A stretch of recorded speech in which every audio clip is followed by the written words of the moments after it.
So that's a fantastic question, and one of my first bills that we put forth was calling on our executive branch to be able to define what constitutes an act of aggression, what's an act of war, what is an act of disruption in cyberspace, because the reality is right now it's the wild, wild west in cyberspace, and we don't have a policy on that. So if China drops a bomb in downtown DC, that's an act of war. What if they surge a power grid?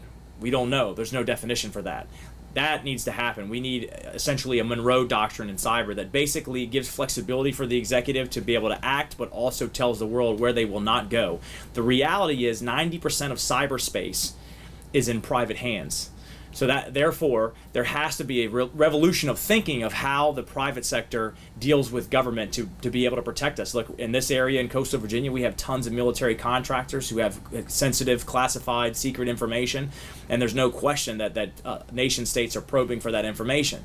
And there are, of course, small businesses don't have the ability to protect themselves like the big businesses do, or the government, of course. So you have to have this revolution of thinking of how we collaborate with the government sector and the private sector to be able to protect ourselves. You mentioned power grids. Power grids are largely in private hands. Same exact thing. But the reality is the United States should be leading on a policy that deals and defines what an act of war is, what an act of an aggression is, and what an act of disruption is when you're talking about power grids or you're talking about financial sector or military contractors.